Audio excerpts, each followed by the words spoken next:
सत्संग कितने प्रकार के होते हैं, बहुत ध्यान से सुनना। अभी हम लोग एक ही सत्संग जानते हैं कि हम बैठे हैं और किसी को हम सुन रहे हैं कानों से, वही सत्संग है ना।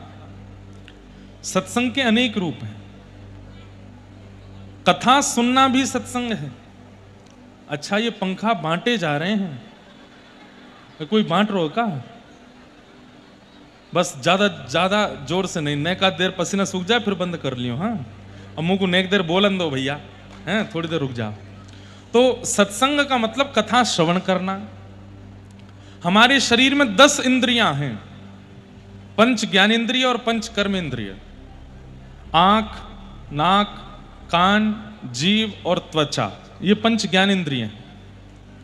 हाथ, पैर, मुख और 2 गुप्त इंद्रिय, ये पंच कर्म इंद्रियां हैं। प्रत्येक इंद्रिय को भगवत भजन में लगाना, उसको सत्संग कहा जाता है। कानों से कथा सुनो, नेत्रों से दर्शन करो, जिह्वा से प्रसाद ग्रहण करो या कीर्तन गाओ, हाथों से करताल करो या फिर सेवा करो, चरणों से प्रदक्षिणा करो, सर्वांगीण अंग से साष्टांग दंडवत करो, ये सब सत्संग के अंतर्गत आता है। फिर इन इंद्रियों की क्रियाएं भी जो संसारी होती हैं उनको भी भगवत में बना, वो भी सत्संग है। अब जैसे जीन्स पहनना, पैंट पहनना, टी शर्ट पहनना, उल्टे सीधे वस्त्र पहनना, वो सत्संग में नहीं है। वस्त्रों को पहनने से भी आपके चित्त पर असर पड़ता है। आप कैसे कपड़े पहनते हो उससे भी आपका मन उचित और अनुचित बन जाता है। धोती पहनना, बगलबंदी पहनना, कुर्ता पहनना, यह भी एक सत्संग है, अंग का सत्संग। अब जीन्स पहन करके अगर व्यास मंच पर हम बोलने लग जाएं तो कितना अटपटा लगेगा, कितना अनुचित लगेगा। कोई बुराई है? फटी हुई यहां से फाड़ दें, यहां से फाड़ फाड़ के उसको पहन के आ जाएं, यहां पे आके बोलने लगे, चेक की टी शर्ट पहन करके और यहां प्रवचन करें, कोई बुराई है उसमें? बुराई तो नहीं है, लेकिन वाणी का प्रभाव नहीं होगा। और प्रभाव से भी ज्यादा किसी के ऊपर असर ही नहीं होगा, कोई परिवर्तित ही नहीं होगा यदि वस्त्र बदल करके बोलने लगा तो। वस्त्रों का भी अपना एक स्वरूप होता है,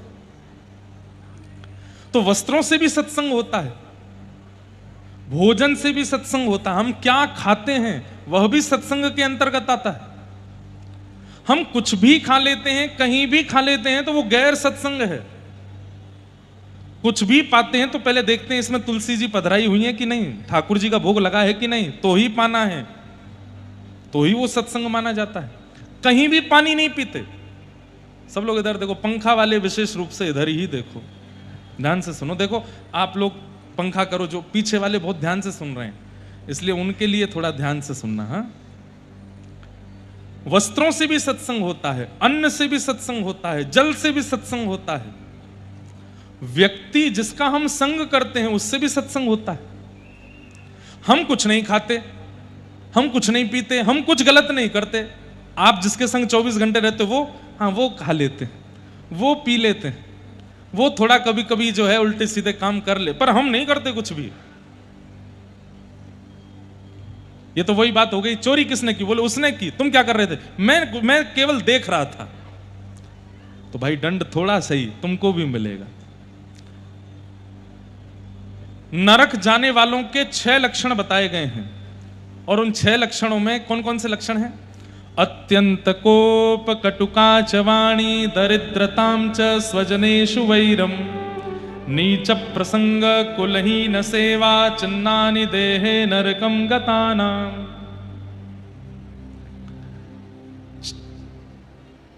6 लक्षण। सबसे पहला अत्यंत कोप, भयंकर गुस्सा। एक दिन मैं इस पर चर्चा कर चुका हूं। भयंकर गुस्सा जिन लोगों को आता है, छोटी छोटी बात पर भी तबाही मचा देते हैं, ऐसे लोगों को नरक जाने से कोई नहीं रोक सकता। कटुकाच वाणी, कटुकाच वाणी मतलब इतने इतने भद्दे शब्द बोलते हैं कि क्या बताएं। बस शब्दों का चयन इतना गंदा कर रखा है कि किसी से सीधे बात भी करते हैं तो लगता है कि मार रहे हैं क्या। ऐसा व्यक्ति भी नरक जाएगा।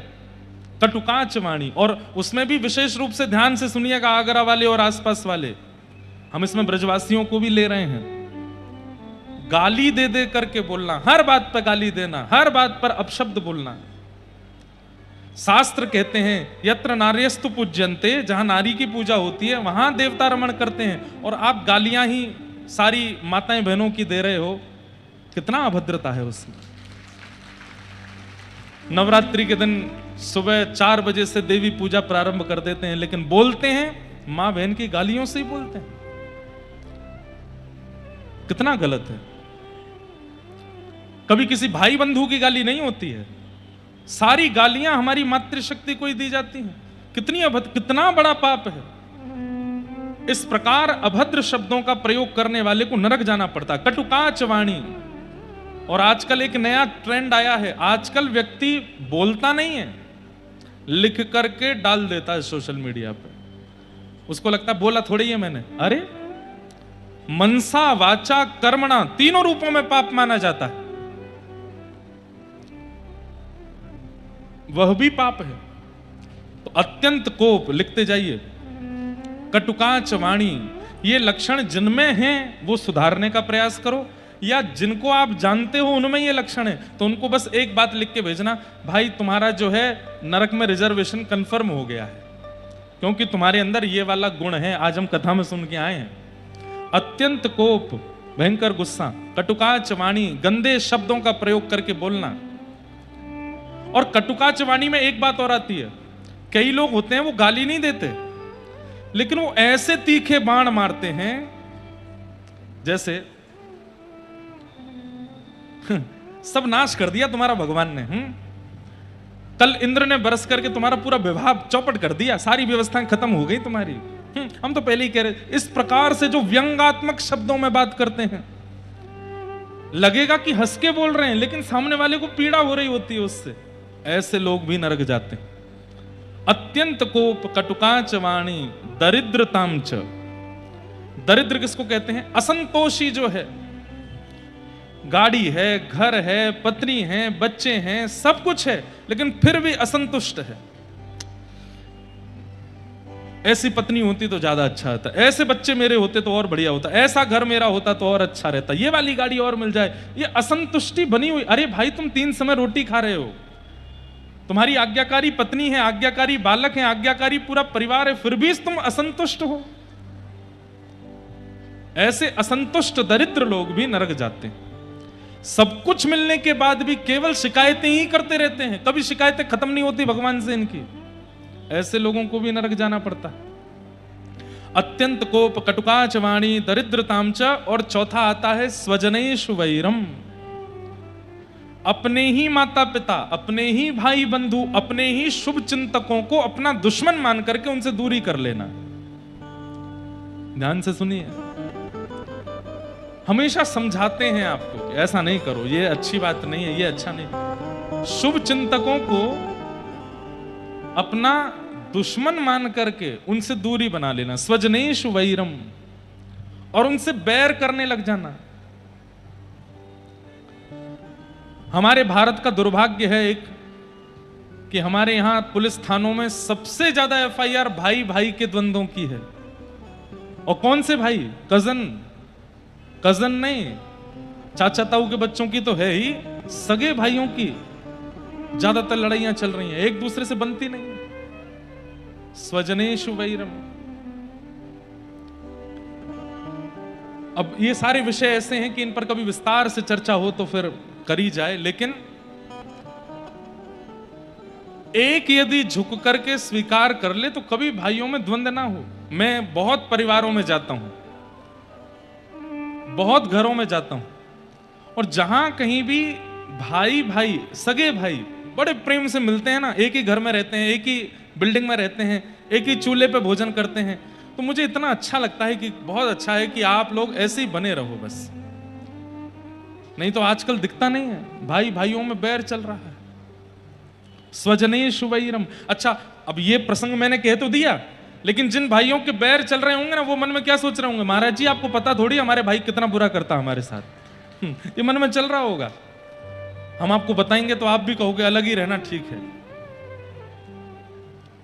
भैया देखो, बात केवल मान की होती है। कई बार बड़े को लगता है छोटे ने सम्मान नहीं किया, कई बार छोटे को लगता है कि मुझे छोटा समझ करके पीछे छोड़ दिया जाता है। थोड़ी सी सिमेट्री बैठा ली जाए, थोड़ा झुक लिया जाए, कभी कभी ईगो को छोड़ करके ये सोच लिया जाए कि मेरा रक्त रूपी भाई है, तो कभी ये ना हो, नहीं तो ये चलता रहता है। लेकिन इस प्रकार स्वजनेश वैरम, अपनों से ही बैर करने वाले व्यक्ति को भी नरक जाना पड़ता है।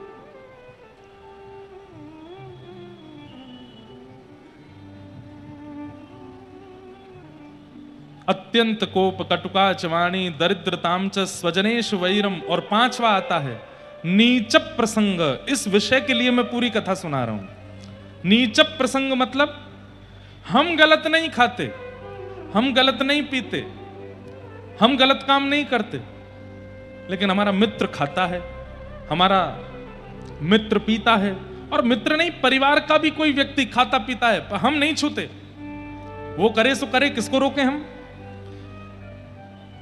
तो मृत्यु के बाद जब यमलोक पहुंच जाओ ना, तो यमराज जी से पूछना हमको क्यों यमलोक बुलाया, हमने तो कुछ भी गलत नहीं किया। तो यमराज जी कहेंगे ये तुम्हारे सखा है ना, पृथ्वी पर जब साथ में रहे थे तो फिर नरक में भी साथ में ही रहो। क्यों? तुम स्वयं खाते नहीं, स्वयं पीते नहीं, स्वयं कुछ अभद्र करते नहीं, लेकिन कभी इसको रोका नहीं, कभी इसको टोका नहीं। अरे बहुत रोका, बहुत टोका था, फिर भी नहीं माना। अरे तो इसका साथ ही छोड़ देना था, इससे संबंध ही तोड़ देना था।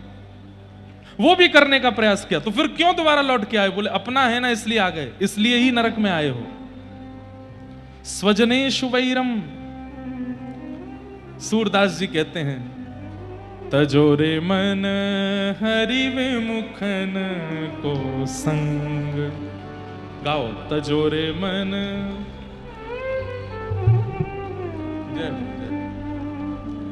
तजोरे मन हरि विमुखन को संग। तजोरे मन हरि विमुखन को संग। जाके संग कुमति उपजत है। जाके संग कुमति उपजत है। पड़त भजन में भंग हो। पड़त भजन में भंग। तजोरे मन हरि विमुखन को संग।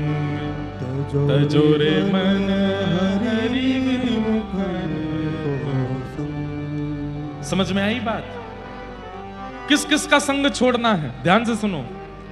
हरि विमुखन को संग, जो कथा से विमुख हैं, वृंदावन से विमुख हैं, यमुना जी से विमुख हैं, आचार्यों से विमुख हैं, महापुरुषों से विमुख हैं, हरिजनों से विमुख हैं। जैसे ही बात करते हो कथा की तो मुंह फुला के बैठ जाए, कथा वथा की बात मत किया करो। ऐसे लोगों का संग तुरंत छोड़ दो। हरि विमुखन को संग। और दूसरा, जाके संग कुमति उपजत है, जिसके साथ रहने से आप गलत करते नहीं हो पर मन में आ जाता है, करके देखूं कैसा लगेगा। अरे नहीं नहीं मैं नहीं कर रहा। घर वाले मना करते हैं, शास्त्र मना करते हैं, पर ये करता है तो मन तो करता है करने का, पर नहीं नहीं मैं नहीं करूंगा। मन में भी यदि कुसंग आता है, ऐसे व्यक्ति का संग छोड़ दीजिए, नहीं तो एक दिन बर्बाद कर देगा आपको। और पड़त भजन में भंग। भजन में, सेवा में, कथा में, नियम में, रस में जिसके कारण भंग पड़ता हो, जिसके कारण रुकावट आती हो, उसका त्याग कर दो। तजोरे मन हरि विमुखन को संग। तजोरे मन हरि विमुखन को संग। भागवत 4 शब्द हैं, यहां 4 भाव हैं जो आप स्वीकार कर सकते हो। भा से भक्ति, ग से ज्ञान, व से वैराग्य और त से त्याग। पहला, भक्ति तो जीवन में आनी, आप भक्त हो तभी कथा में बैठे हो, तो भा शब्द तो सार्थक हो गया। दूसरा, ग यानी कि ज्ञान, ज्ञान आप ले ही रहे हो। तीसरा, व यानी कि वैराग्य, वैराग्य हमसे नहीं बनेगा, थोड़ा थोड़ा प्रयास करते हैं लेकिन वैराग्य हमसे नहीं बनेगा। तो त यानी कि त्याग तो आपको करना ही है, लेकिन किसका? हरि विमुखों का। तजोरे मन हरि विमुखन। इस कथा के बाद संकल्प ले लीजिए, जाइए उन मित्रों के पास, जाइए उन रिश्तेदारों के पास जो गलत खाते हैं, गलत पीते हैं, गलत जगह जाते हैं, गलत गलत काम करते हैं, और स्पष्ट शब्दों में कह दीजिए, भाई अगर तुम ऐसा कर रहे हो तो कल से हमारी तुम्हारी राम शाम बंद, हम नहीं रहेंगे आपके साथ। आप यदि हमारा संग चाहते हैं तो आपको यह विषय छोड़ना पड़ेगा, नहीं तो हम आपका संग नहीं करेंगे। और एक बात सुनिए, कई लोग स्वार्थी हैं, स्वार्थ के कारण संग करते हैं, भले ही वो गलत काम करता है, लेकिन वो अगर हमारे संग नहीं रहेगा तो हमारा बहुत बड़ा लॉस हो जाएगा। अरे ठाकुर जी के लिए एक व्यक्ति का त्याग करके तो देखिए, और ऐसे का त्याग जो दूषित है। रावण का त्याग किया विभीषण ने, प्रभु श्री राम ने लंका का राजा बना दिया। पिता का त्याग किया प्रहलाद जी ने, खंभ भेदन करके भगवान नृसिंह प्रकट हो गए। त्याग करो तो सही, उनका त्याग करो जो हरि विमुख हैं। तो स्वजनेषु वैरम नीच प्रसंग, तो अत्यंत कोप कटुकाच वाणी दरिद्रताम च स्वजनेषु वैरम नीच प्रसंग, 5 हमने सुन लिए। नीच प्रसंग का मतलब गलत करने वाले का यदि आप साथ देते हैं। भीष्म पितामह बाणों की सैया पर लेटे थे और भगवान से कहते हैं कि नाथ, पूरे महाभारत युद्ध में मुझसे भी करोड़ करोड़ गुना ज्यादा पाप करने वाले लोग, लेकिन उनको केवल एक बाण लगा, और मेरे जैसा धर्मात्मा भीष्म पितामह बाणों की सैया पर लेटा है। क्यों? ठाकुर जी कहते हैं वे सब पापी थे, लेकिन उनके साथ में तुम धर्मात्मा बैठे थे और फिर भी उनको धर्मात्मा नहीं बना पाए, इसलिए तुमको इतने बाण लगे। या तो उठ करके चले जाओ ऐसी सभा से जो सभा आपके लायक नहीं है, अगर बैठे हो तो सबको अपने जैसा बनाने का प्रयास करो, सबको सुधारने का प्रयास करो। और अंतिम लक्षण नरक जाने वाले का क्या है? कुलहीन सेवा। कुलहीन सेवा मतलब अपनी मां से अभद्रता करने वाला, पिता से अभद्रता करने वाला, पत्नी के ऊपर हाथ उठाने वाले का यदि आप साथ देते हो, उसका संग करते हो, तो भी आपको नरक में जाना पड़ेगा। ये 6 लक्षण नरक जाने वालों के हैं। यदि यहां बैठे किसी व्यक्ति में है तो अब भी समय है, सुधार लीजिए, और या आपके किसी संबंधी में है उसको जाकर के समझा दीजिए, और नहीं माने तो उसका साथ छोड़ दीजिए, नहीं तो हम तो डूबेंगे सनम, तुमको भी ले डूबेंगे। वो खुद तो जाएगा ही जाएगा, आपको और लेके जाएगा। इसलिए भैया, तजोरे मन हरि विमुखन को संग, तजोरे मन हरि विमुखन को संग। आज आगरा की अद्भुत स्थान श्री प्रेम निधि मंदिर के पूज्य महाराज जी आए हैं, ठाकुर श्री गोविंद जी महाराज, जहां ठाकुर जी स्वयं श्री प्रेम निधि जी के लिए मसाल लेकर के चले। ऐसे आगरा के श्री ठाकुर जी के मंदिर से पधारे हैं गोस्वामी श्री हरिमोहन मिश्र जी, गोस्वामी श्री सुनीत कुमार मिश्र जी। आपके आगमन से खूब प्रसन्नता है, आपको बारंबार प्रणाम। और हमको एक दिन दर्शन करने आना है ठाकुर जी के। बरसाना में लाल जी के ब्याहुला में आपको वचन दिया था कि जब आगरा में कथा होगी तो श्री प्रेम निधि मंदिर में मैं दर्शन करने आऊँगा, तो एक दिन मैं जरूर जाऊँगा और वहाँ दर्शन करके आऊँगा।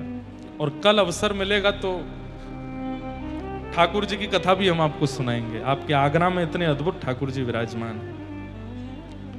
तो हमारी बात समझ में आई? सत्संग केवल कथा सुनने को नहीं कहते, कैसे वस्त्र पहनते हो, कैसा भोजन करते हो, कैसा जल पीते हो, कैसे व्यक्ति का संग करते हो, ये सब सत्संग के अंतर्गत आता है।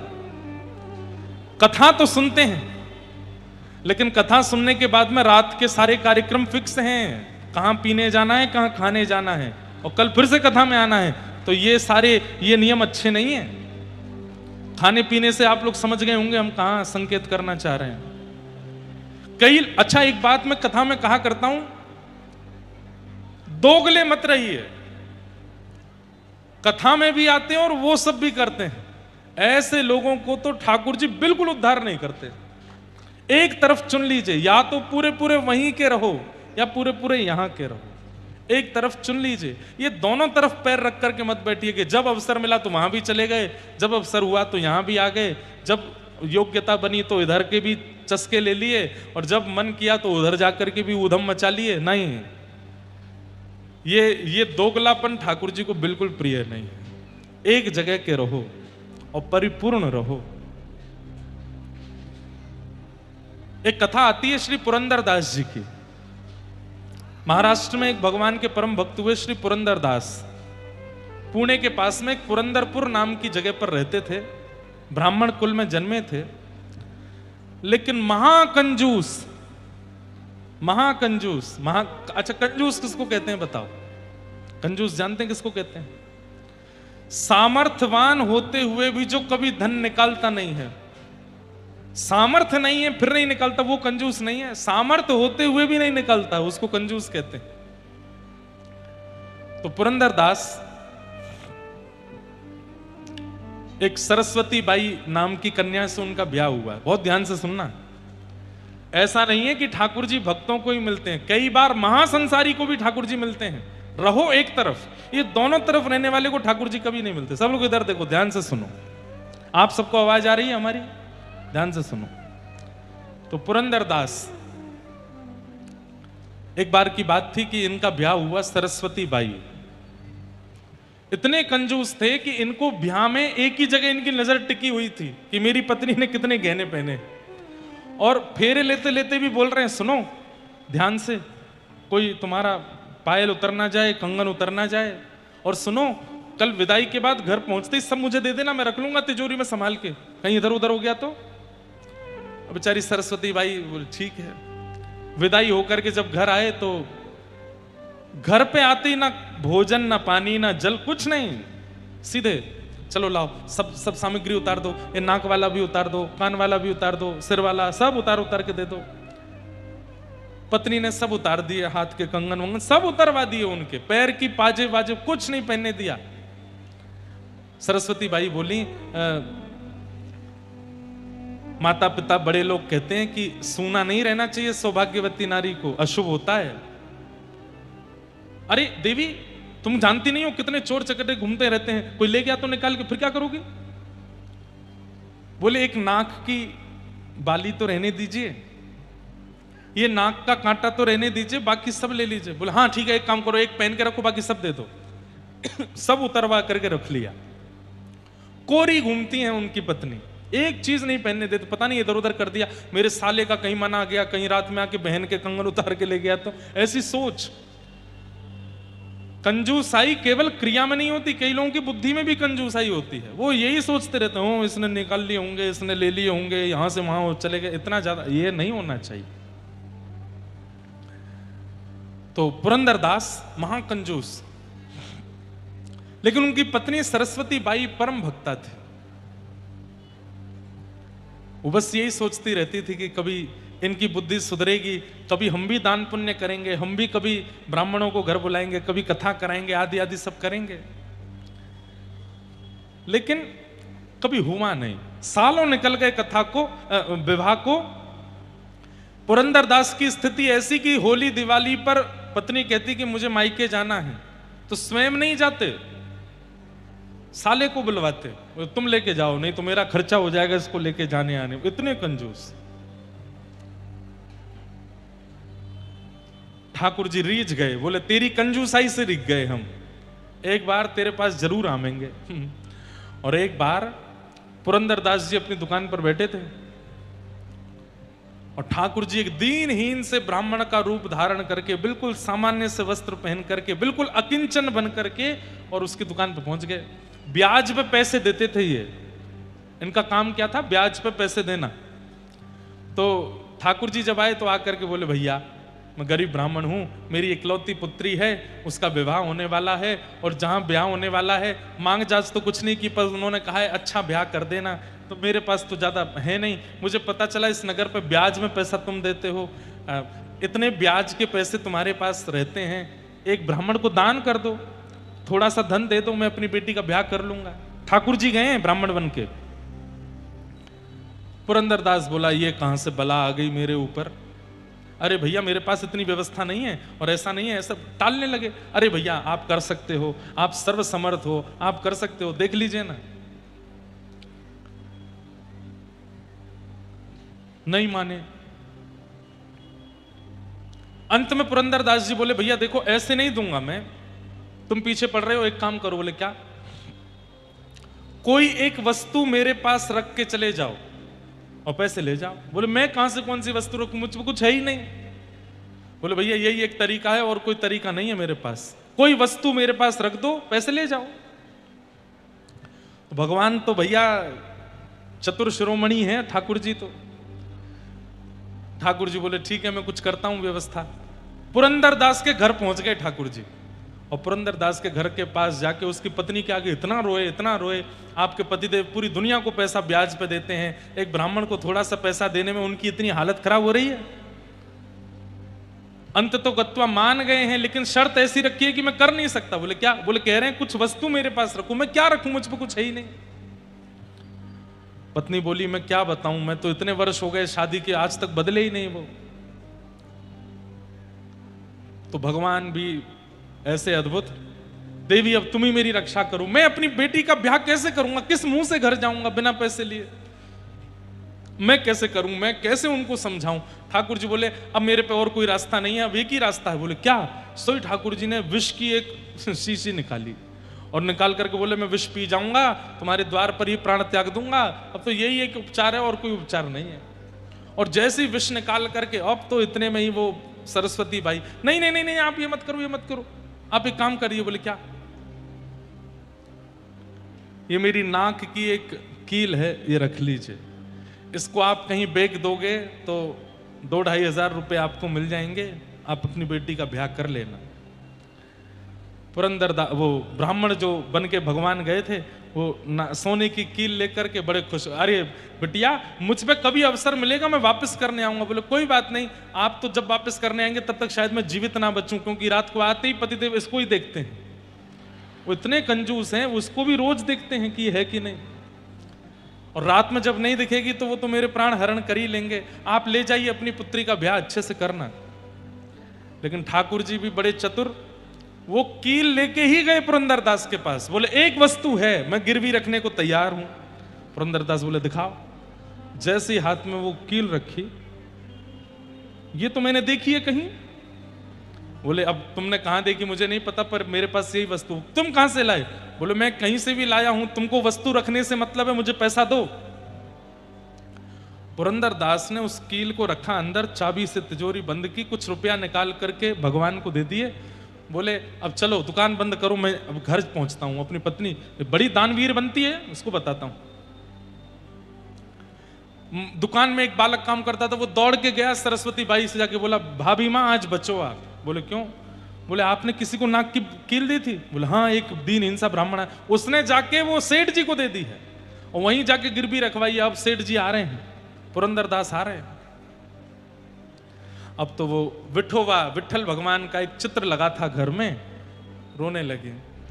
बोले मेरे पति आज मेरे प्राण हरण कर लेंगे, हे नाथ मेरी रक्षा करो, मैं उनके हाथों मरूं, उससे अच्छा यह है कि मैं स्वयं अपने प्राण त्याग देती हूं। पर नाथ मैंने कुछ गलत नहीं किया, मैंने तो एक ब्राह्मण की सेवा की। और एक विष का पात्र लेकर के वो पत्नी खड़ी हो गई। बोले नाथ बस मैं अब इसको पान करके अपने प्राण त्याग दूंगी, क्योंकि उनकी खड़ी खोटी भाषा और वो जो व्यवहार करेंगे वो मैं सहन नहीं कर पाऊंगी। मैंने तो एक ब्राह्मण की बालिका के विवाह के लिए सत्कर्म किया, लेकिन सब गलत हो गया। इतने में ही पुरंदरदास आ गए, सरस्वती बाई, और जैसे ही सरस्वती बाई ने पीछे देखा, खन्न से एक आवाज हुई जो कि पुरंदरदास ने भी सुनी और सरस्वती बाई ने भी सुनी। वो आवाज कहां से हुई? जो विष का पात्र हाथ में था उसके अंदर से आवाज आई थी, खन्न जैसे कोई चीज गिरी हो। और जैसे ही हटा करके देखा तो वो नाक की जो कील थी वो उसके अंदर पड़ी थी। पुरंदरदास ने जैसे ही देखा, बोले ये नाक की कील यहां कैसे आई? तो पत्नी ने बताया, बोले ये तो यहीं थी। वो नहीं, मैं अपनी दुकान में रख के आया हूं, यहां कैसे आई? पत्नी का हाथ पकड़ के फिर दुकान में लेके गए, तिजोरी खोल करके देखी तो कील वहां नहीं थी। कैसे हो सकता है? तो पत्नी ने पूरा वृत्तांत बताया, और वृत्तांत बता के कहा मैं तो प्राण त्याग रही थी ठाकुर जी के आगे बैठ करके, उन्होंने ही रक्षा की। दोनों के नेत्र एक साथ बंद हुए, और वो जो दीनहीन सा ब्राह्मण कभी दुकान पे कभी घर पे जो भ्रमण कर रहा था, उसी के रूप में साक्षात पंढरीनाथ के दर्शन होने लगे, साक्षात विठोबा के दर्शन होने लगे। पुरंदरदास घुटनों पर बैठ गया, इतना रोया कि मैंने अपने ठाकुर जी को दुकान पे खड़ा रखा, वो याचना कर रहे थे कि धन दे दो और मैं उनसे मना करता रहा। मैंने अपने ठाकुर को इतना कष्ट दिया, अरे क्या कर लिया इतनी संपत्ति बचा के, सोना बचा करके। उसी समय सब कुछ विक्रय करके उससे जो भी धन आया, दोनों पति पत्नी पंढरपुर चले गए और फिर आजीवन पंढरपुर में ही रहे, ठाकुर जी की सन्निधि में रहे कि नाथ आपको मैंने अपनी दुकान पर खड़ा रखा, अब जीवन पर्यंत आपके दरबार पर खड़ा रहूंगा, मैं द्वार पर खड़ा रहूंगा। ये कथा मैंने क्यों सुनाई? कई बार ठाकुर जी एक तरफा व्यक्ति कोई मिल जाते हैं, अरे तू पूरे संसार का है, पूरा संसार का ही बना रहे, क्या पता रीझ गए ठाकुर जी आ जाएं तेरे पास। और पुरंदरदास के पास जाकर के भक्त बना करके उसको पूर्ण रूपेण इस तरफ ले लिया। ये बीच वाले ठाकुर जी को प्रिय नहीं, जो उधर भी हैं इधर भी हैं, बीच वाले नहीं, या तो इधर ही रहो या उधर ही रहो। बीच का भाव ठाकुर जी को प्रिय नहीं, ऐसी भावना।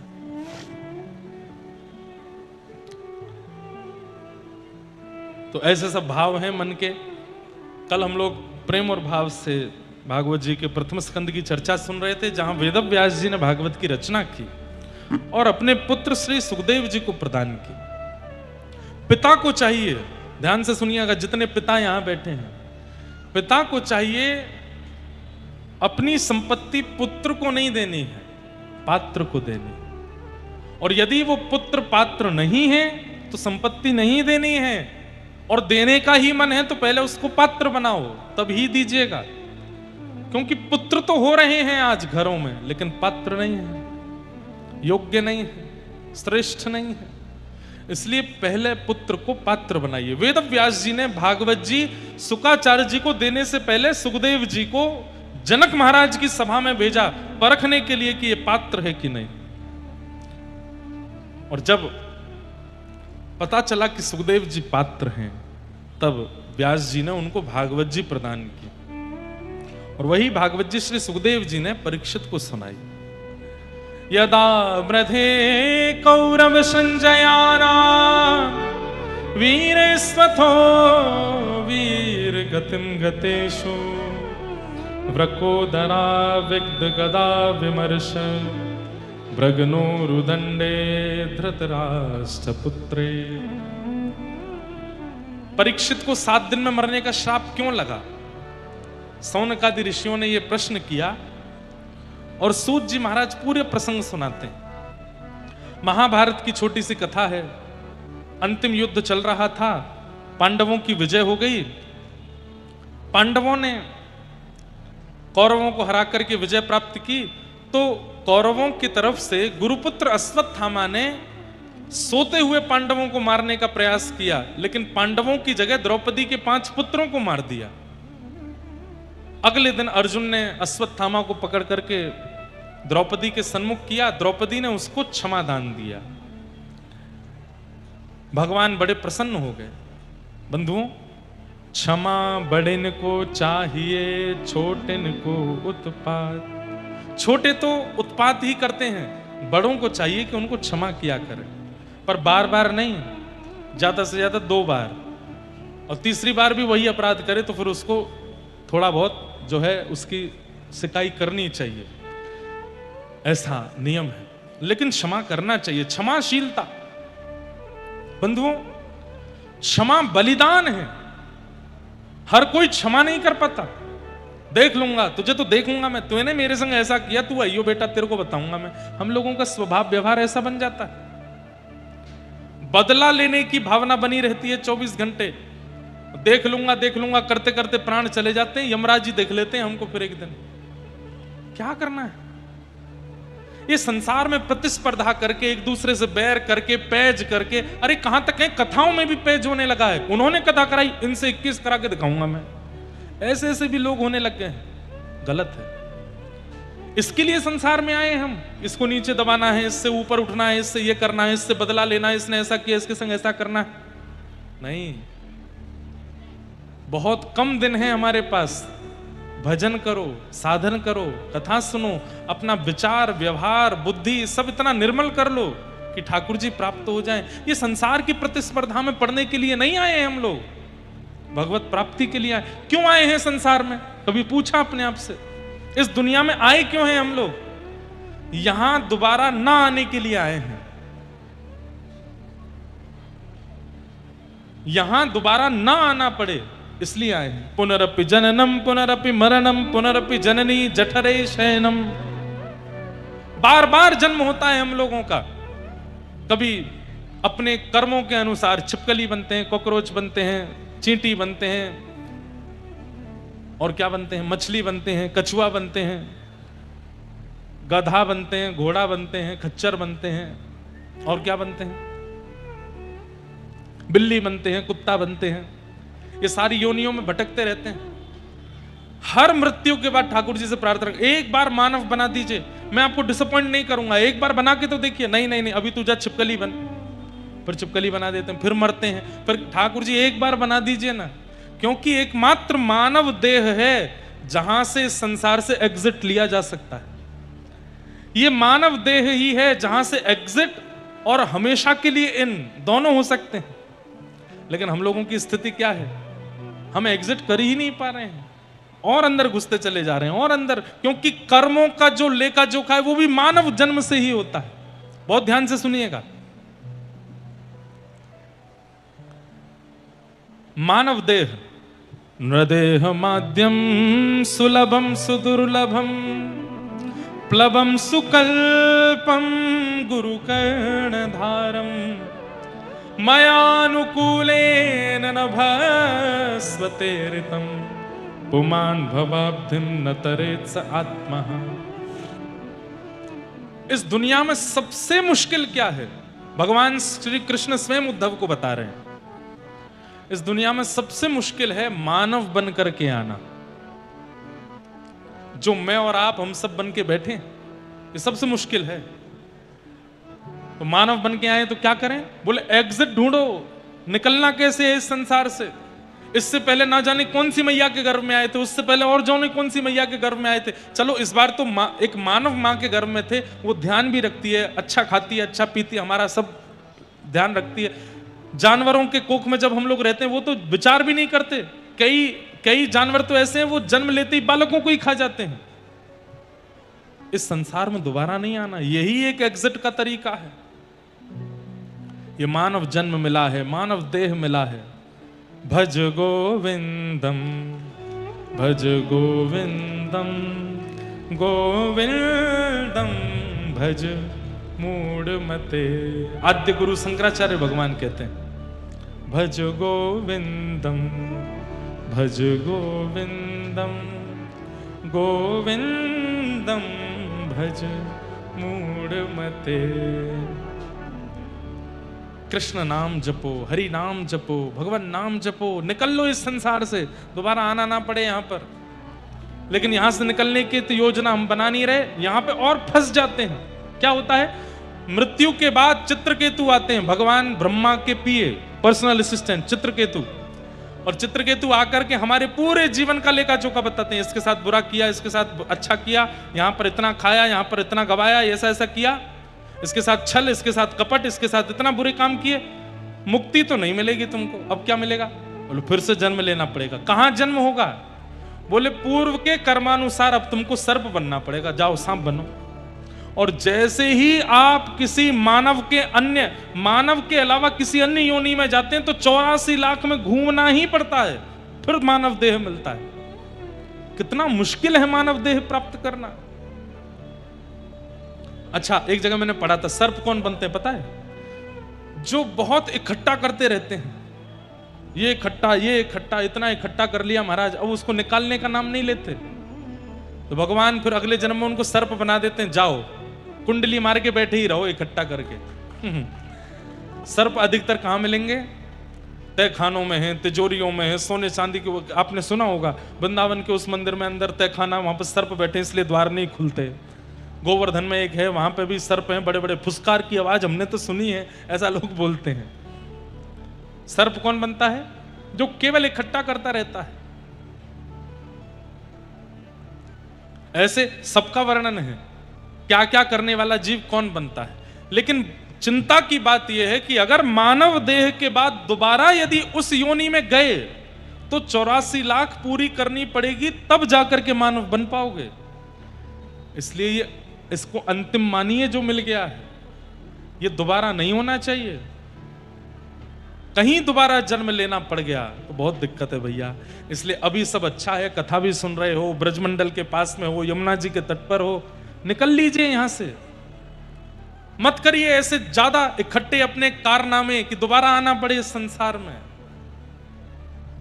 हम लोग हिसाब बराबर करने आए हैं, लेकिन पूर्व का हिसाब बराबर होता नहीं है। इस जन्म के और ज्यादा उधारी हमारी हो जाती है, जिसके कारण दोबारा जन्म लेना पड़ता है। आप कहोगे महाराज जी हिसाब बराबर कैसे होता है? केवल नाम जप से।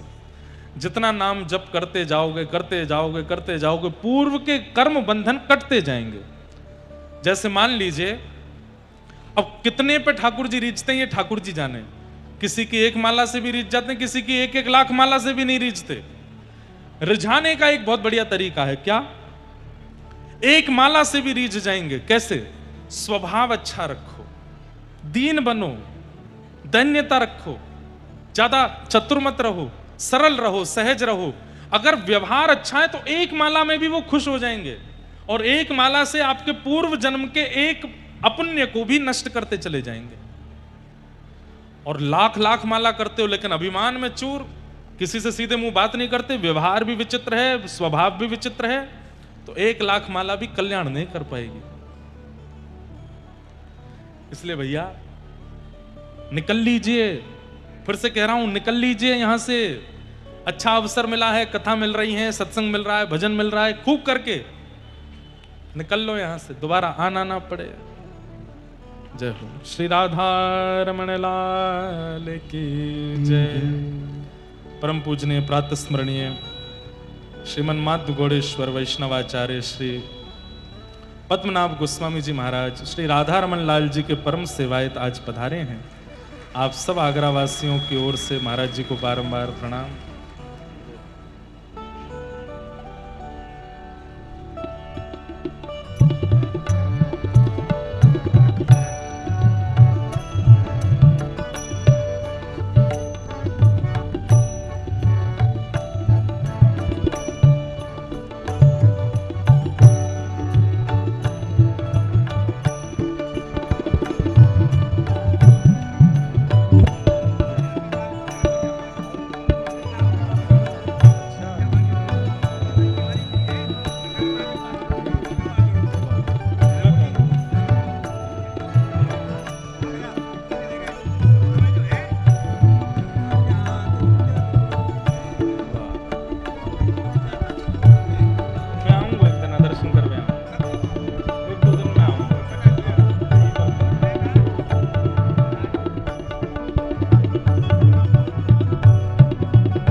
श्री राधा रमण लाल की जय। बड़े आनंद की बात, आचार्यों का आगमन कथा में होता है तो कथा तुलसी दल पधरा दिया गया हो मानो कथा में, कथा का भोग लगा लेते हैं फिर ठाकुर जी, ऐसी भावना रहती है। अरे ऐसो हाँ ऐसो ओ ऐसो चटक मटक सो ठाकुर तीनों लोकन मुँह में लाए। ऐसो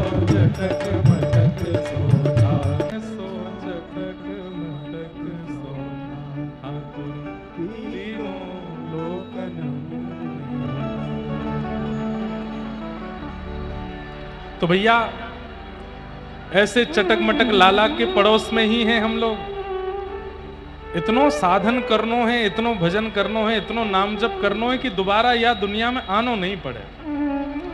ये हमारा अंतिम जन्म हो, यही में ही निकलने हम यहां से। तो ठाकुर जी कई बार साधन से ज्यादा स्वभाव देखते हैं। सब लोग शांति से विराज जाओ, शांति से बैठ करके कथा श्रवण करें। ठाकुर जी कई बार साधन से ज्यादा स्वभाव देखते हैं। आपका साधन कैसा है, वो एक साधन भी है तो चलेगा, अगर स्वभाव उचित है तो। प्रहलाद जी महाराज कहते हैं, न दानम न तपोनिज न शौचम न व्रतानि च प्रीयते मलया भक्त्या हरिरन्य विडंबनम। बैठ जाओ भैया, सब लोग बैठ जाओ, जहां जगह मिले बैठ जाओ, सब लोग ध्यान से बैठ के कथा सुनो।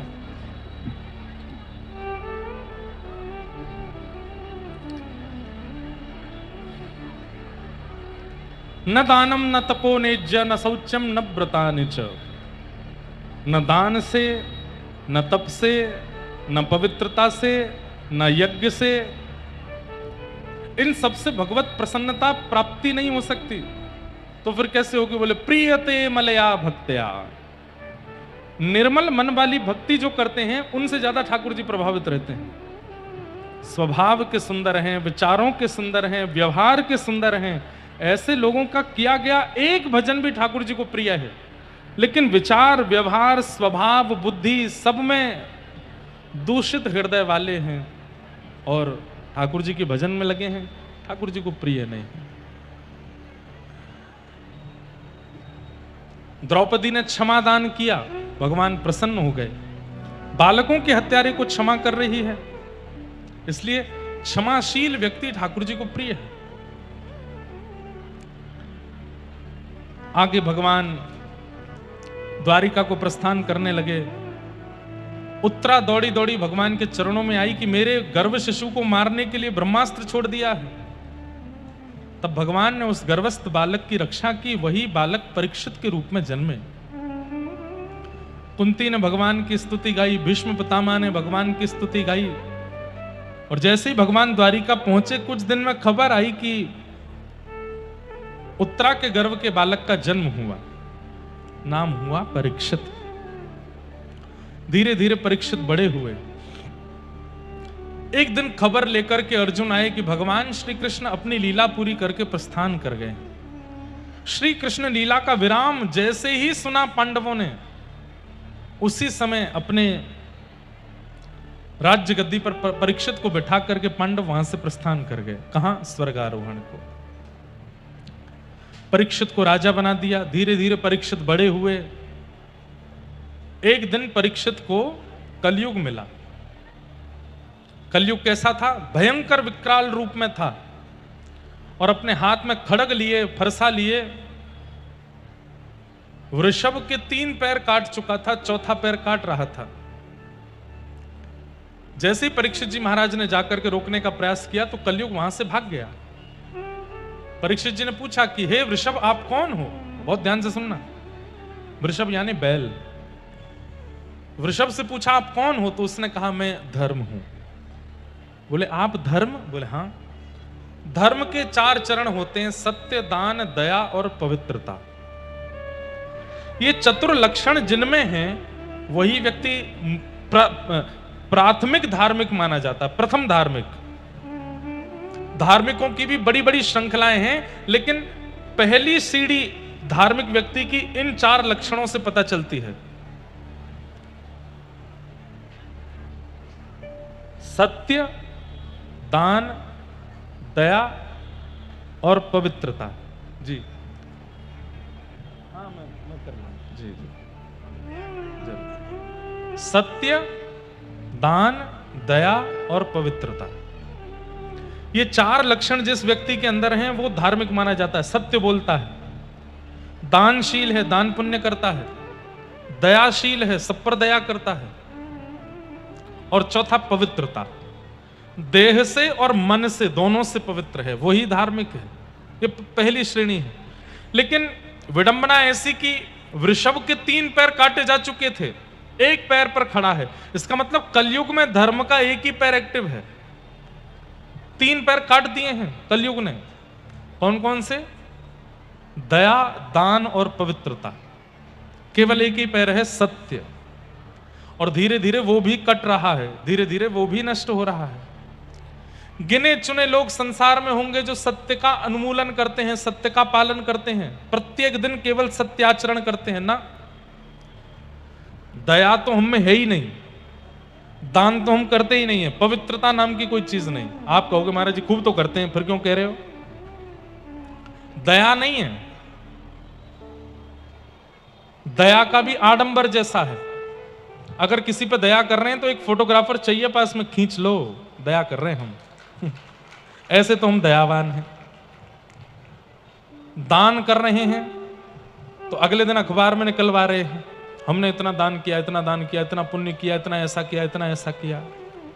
ये दान नहीं है, ये तो शोबाजी है, दिखावा है। और पवित्रता, सुबह स्नान, दोपहर में स्नान, रात्रि में स्नान, 3 बार त्रिकाल, शरीर पवित्र बना रहे हैं, लेकिन मन में इतनी मलिनता, इतनी मलिनता। दुर्भाग्य है। कुछ दिनों पहले अपने मित्र को एक उत्सव मनाने के लिए बुलाया। अरे उसको उत्सव कहना भी पाप है, और उसमें छुरी घोंप करके उसकी हत्या कर दी। सुना था आपने? आज मुझे कोई बता रहा था किसी चाचा ने अपने छोटे से भतीजे को 20 बार पटक के उसको मार दिया, छोटे बालक को। इनका विरोध करने वाले नहीं बैठे हैं। कथावाचकों का विरोध करो, ये बहुत पैसा लेते हैं, ये बहुत ऐसा करते हैं। अरे हमारे 3 घंटा बैठ करके बोलने से इतने 1000 लोग हरि नाम तो ले रहे हैं, इतने लोगों के चित्त में भगवान नाम तो प्रकट हो रहा है, भगवत भाव तो प्रकट हो रहा है। कभी कोई आचार्य आपसे नाराज हो जाए, कोई आपके वक्तव्य से असंतुष्ट हो जाए, उनकी बात अलग है, वो हमको समझाएं, अलग बात है। पर उनकी आड़ में कई सारे लोग ऐसे, उनको तो बस मौका चाहिए। कथावाचक एक ऐसा टाइटल बना दिया जैसे मानो कितना गलत शब्द है ये।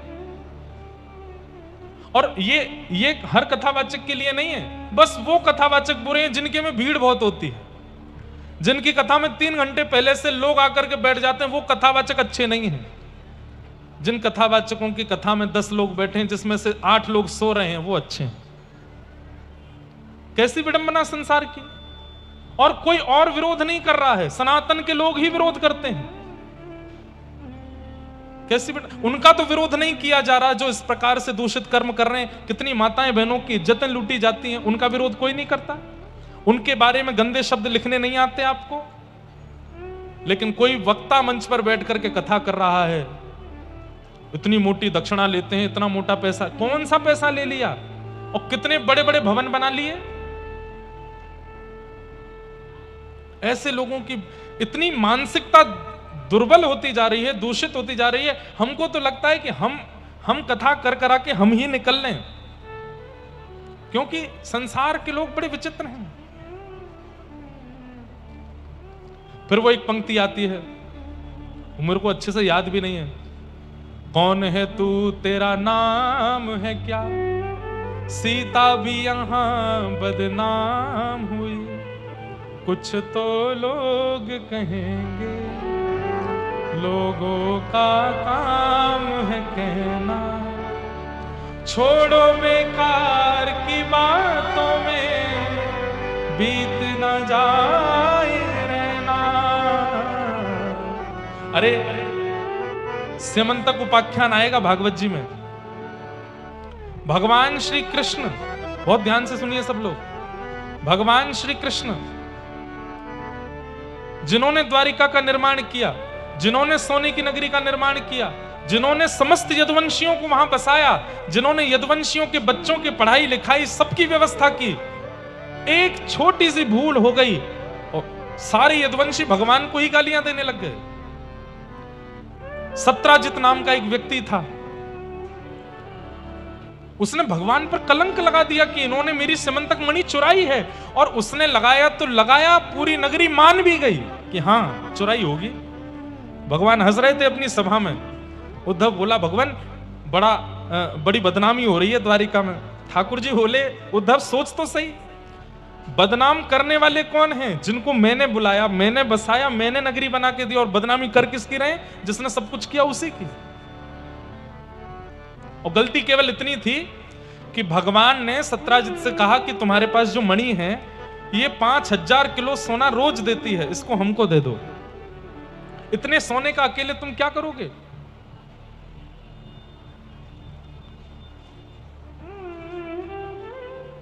सत्राजित ने कहा, मेरी मणि है, मैं तो नहीं दूंगा। भगवान बोले, ठीक है, एक बार ही निवेदन करना चाहिए, नहीं माने तो छोड़ देना चाहिए। ठाकुर जी चले गए। अगले दिन सत्राजित का भाई उस मणि को पहन करके द्वारिका घूमने निकला, और घूमते घूमते वन में चला गया। वन में एक शेर ने उस व्यक्ति को मार के मणि को अपने पास रख लिया। मणि को, शेर को एक भालू ने मार दिया, मणि भालू लेके चला गया। और कलंक किस पे लगा? भगवान पे। सत्राजित से जब पूछा, तुम्हारा भाई नहीं मिल रहा, 10 दिन हो गए, बोले मुझे तो शक हो रहा है भगवान कृष्ण पे, मणि मांगने आए थे, मैंने देने से मना कर दिया, अगले दिन से ही मणि गायब है, मेरा भाई भी गायब है, इन्होंने ही चुराई है। और पूरी द्वारिका की नगरी स्वीकार भी कर लेते कि हां चुराई हो गई। ऐसी स्थिति। तो ये संसार है भैया। हम तो खुद को समझाते हैं। हम कहीं कथा करने जाते हैं, कोई विषय न भी हो तो बना दिया जाता है। पर में लगता है कि इन सब के लिए थोड़ी कथा कर रहे हैं, हम तो केवल सुनने वालों के चित्त में थोड़ा प्रेम बढ़े ठाकुर जी के लिए, उसके लिए कर रहे हैं। लेकिन कोई बात नहीं, संसार है, संसार में तो ये होता रहता है।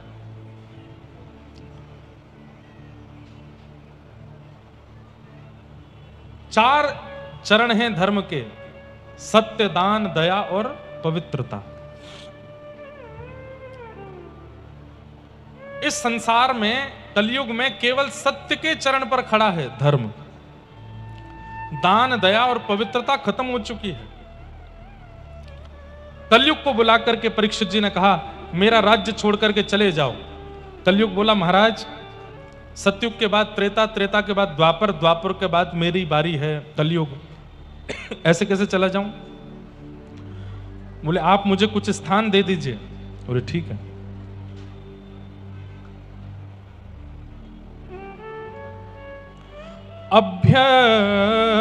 अभ्यर्थितस्य तदा तस्मै स्थानानि कलयै ददौ